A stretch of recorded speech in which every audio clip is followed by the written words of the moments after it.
The Feast of Candlemas, or the Presentation of Christ in the Temple, celebrated on the 2nd of February, marks the 40th day of Christmas and the full end of the Christmas season.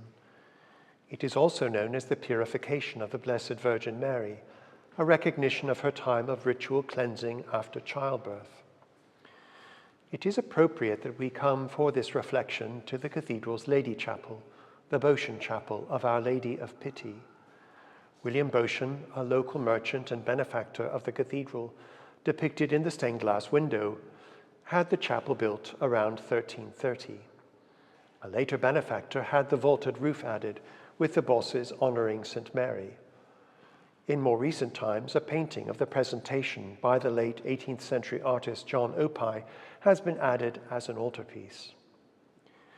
The painting presents the dramatic events in the temple in a remarkably condensed way.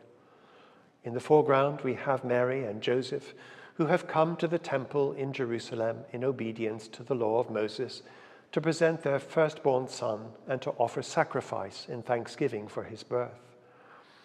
There they encounter Simeon, a righteous and devout old man to whom God had revealed he would see the Lord's anointed one before he died.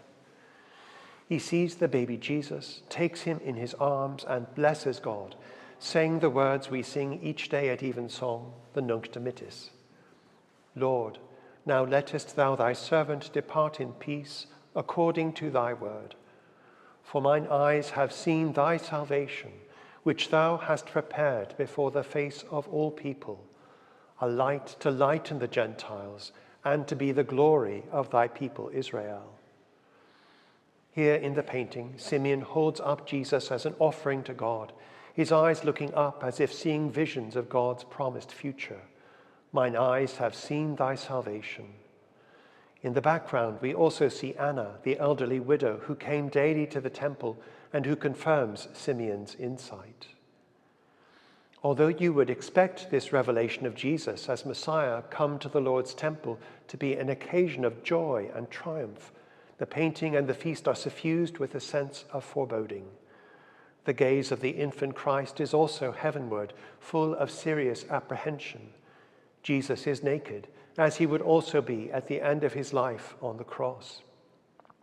The Feast of Candlemas is a day of transition, as we take one last look back towards the crib at Bethlehem and look forward to the coming of Lent in a few weeks and to the Passion of Christ that will follow.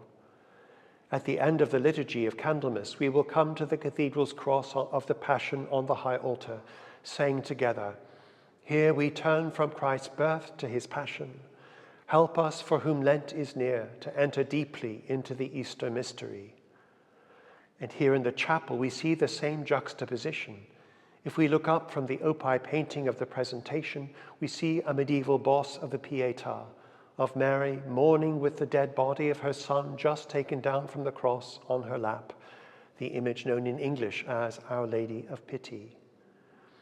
As we turn from Christmas towards Lent, may God guide us to negotiate with Christ the path of his suffering and death, that we might come to share with him in his resurrection and to share with Our Lady, Simeon, Anna, and all the saints in the joy of heaven.